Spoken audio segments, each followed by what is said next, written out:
Hello guys! Welcome to the vlog, and for this video, ipapakita ko sa inyo kung paano ko ginagawa ang natural look makeup. So, if you want to know the products that I'm using at kung paano ko siya ina-apply, please keep on watching.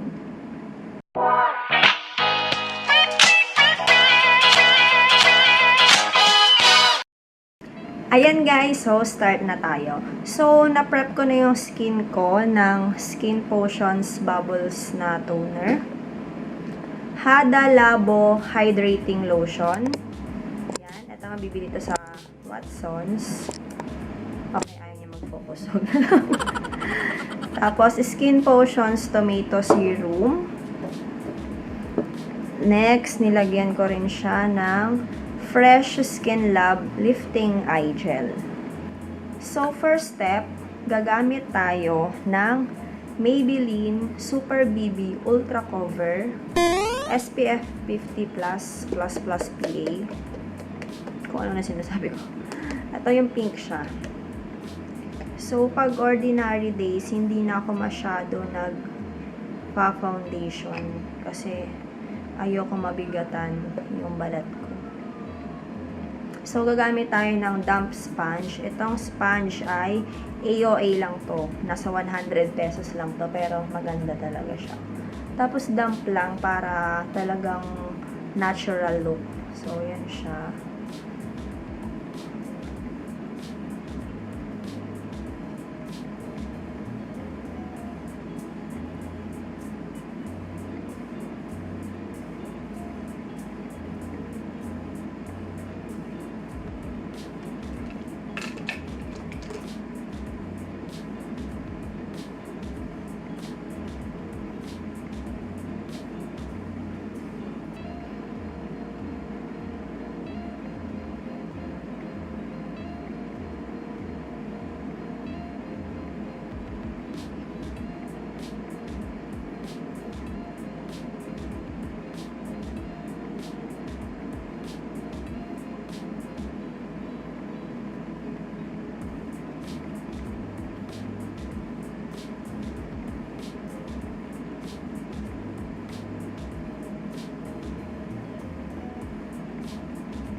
Para maganda rin yung pagkakapatong ng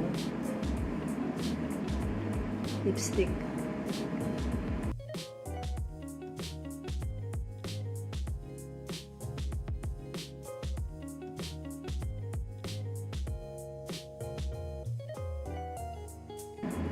Ayan guys, so we're done with the BB cream. Next ay ang Eyeshadow Final Powder in Creamy Glow. Ito yung pang lock in natin ng BB cream para mag-last siya. So, ito siya pag in-open mo. Pero, tinatanggal ko tong sponge. Hindi ko siya ginagamit. Tak, tak, tak. Ajinomoto. Yan. Tapos, meron tayong brush.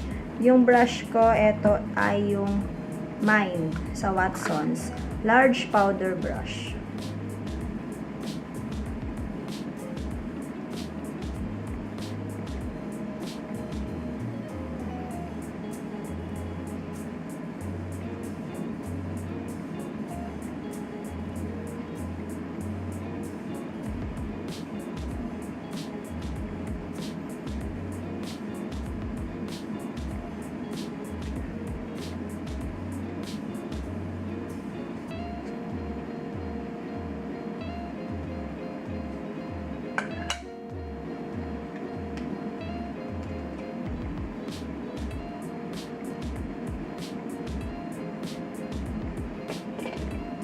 Ayan guys, so na-seal na niya yung BB cream. So kung mapapansin nyo guys, hindi na ako nag-sunblock kasi etong Maybelline BB cream, meron na siyang SPF 50 PA+++++. Ayan. So etong Maybelline na to, wala rin siyang ibang shade. Isang shade lang siya in 02 Natural. So meron din nito guys na, alam ko yung isa walang sunblock. BB cream lang talaga siya. Pero ang ganda nito. Ito yung ginagamit ko kahit sa office. Nako-cover na niya yung mga dark spots, tsaka yung uneven skin tone. Kung wala naman kayong masyadong hanash sa mukha, pwede yun nang gamitin yun. So, next step ay ang ating brows. So, gagamitin ko itong Face Shop Designing Eyebrow Pencil in 03 Brown. So, nipisan lang natin. Yung mukhang natural lang talaga. Hindi natin pa-perfectin kasi nga, una sa lahat, hindi naman tayo marunong mag-perfect ng eyebrows.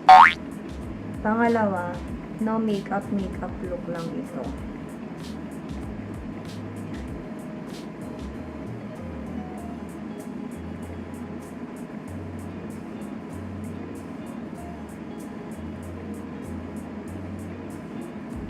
Yung outer part muna.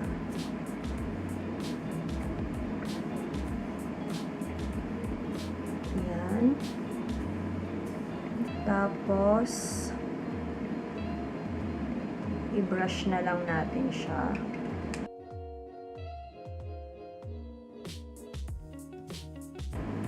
Dahan-dahan lang yung pagbabrush guys, kasi sabi nung nagtitrend sa akin, kaya daw na tatanggal lahat ng buhok. Hindi man lahat. Kaya daw na kakalbo yung ibang part ng eyebrow kasi sumasama. Pagigil na gigil mag-brush. So, ayan. So, bago natin makalimutan, maglagay muna tayo ng Nivea Med Repair with SPF 15 sa lips. Kasi ang lips ay skin din. So, dapat pinaprotektahan din natin siya sa araw. Alam niyo yan. So, next is the eyeshadow. So, ang gamit ko ay itong Maybelline The City Mini Palette. Ayan siya. In 5th Avenue Sunset. So, gagamit lang ako ng kamay pangkuha kasi mas mabilis ako mag-blend using my fingertips kesa yung brush. So, ang kukunin lang natin guys is etong light color as a base. Ayan, para may konting glitters lang siya. Para mag-shine lang siya. Para siyang highlighter actually, pero mini highlighter lang. Yan, nakikita nyo ba? Yan siya. And next ay kukunin natin yung katabi niya, pero isang stroke lang, ganun. Lagay natin sa crease niya. Ganyan lang ha, wag masyadong kapalan. Ayan, isa lang ulit.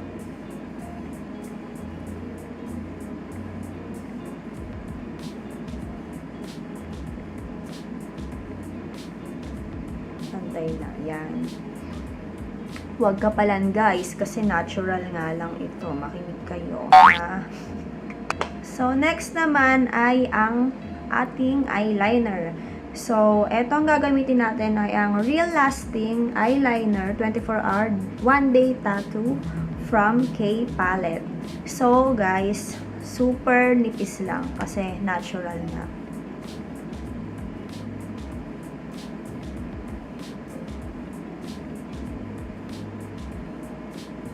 Actually, nahirapan ako magganito eh. Nahirapan ako pag may hawak yung isa kong kamay.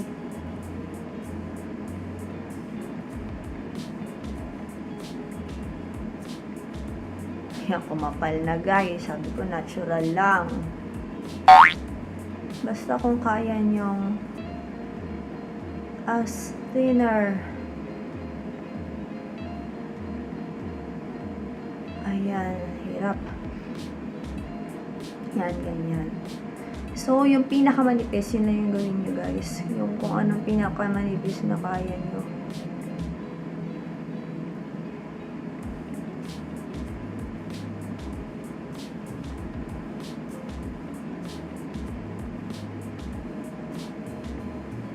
Hindi ko na rin siya nilagyan ng parang cat eye sa dulo.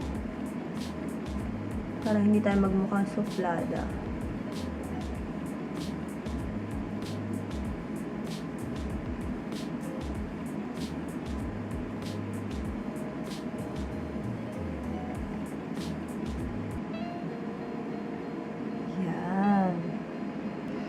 So, ang next naman ay ating blush on. So, blush on muna tayo kasi patutuyuin muna natin yung eyeliner para hindi siya didikit sa ating eyelash curler. So, for the blush on, gagamit tayo ng Cloud Paint from Glossier. So, ang shade niya ay Dusk. Marami ako maglagay nito kasi ewan ko, hindi siya masyadong kumukulay. Ayan, wait lang. Hindi ko alam kung madami na to, pero sa akin madami na to. Eto siya, oh. Ayan. Tapos, smile. Ayan, kakalat ko muna siya. Hindi naman siya ganun kabilis matuyo, kaya okay lang. Tsaka natin i-blend ng dahan-dahan. May pagka sun-kissed effect to. Lagyan din natin ang baba. Ayan. O, diba?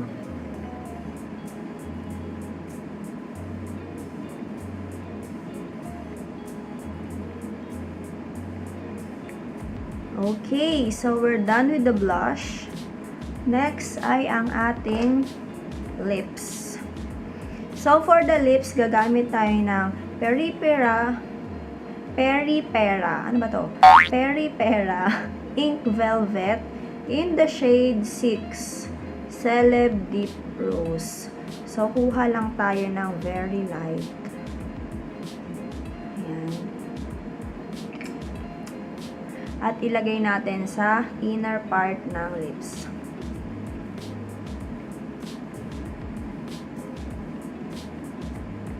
And then, i-blend natin siya ng kamay. Kamay yan, no? Lips muna. And then, hands. Fingers pala. Ang laki kong hands. Baka buong mukha mo may lipstick.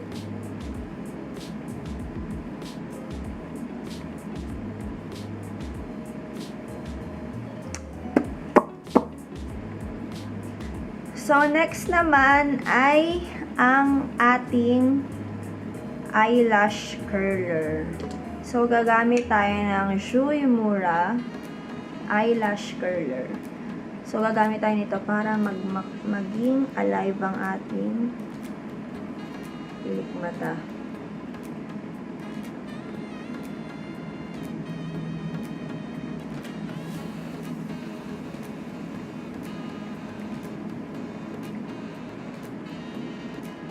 Ayan na yung sinasabi ko guys eh, oh. Natatanggal yung ano eh, eyeliner eh. Ayan yung sinasabi ko guys, kaya pinapatagal ko muna yung eyeliner kasi dumidikit siya sa curler. So, as much as possible, unahin nyo muna yung sa eyeliner part bago mag-mascara. Kasi ayan o yung inner niya nawawala. Dumidikit sa likod ng curler.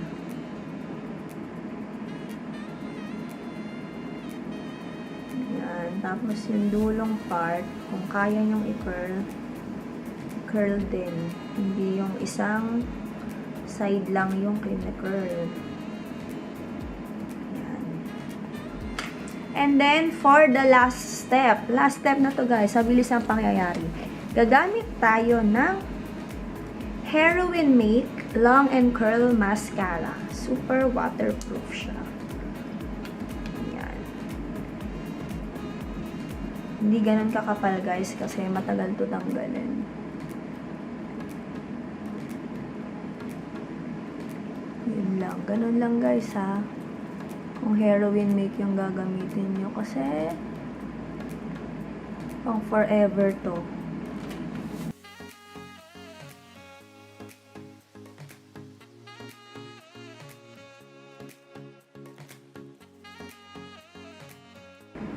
Konti lang pero ang dami ng layers na in-apply.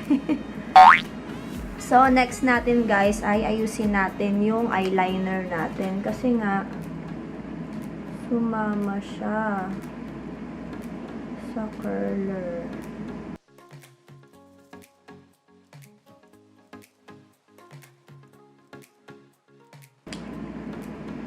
So, ayan guys, finish na tayo. So, here's my natural makeup look.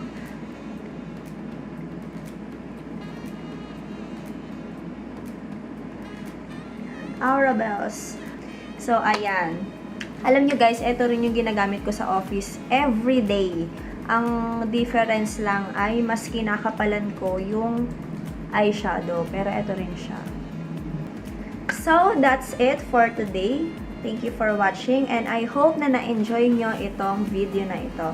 So guys, please don't forget to like and subscribe to my channel and see you on my next vlog. Goodbye!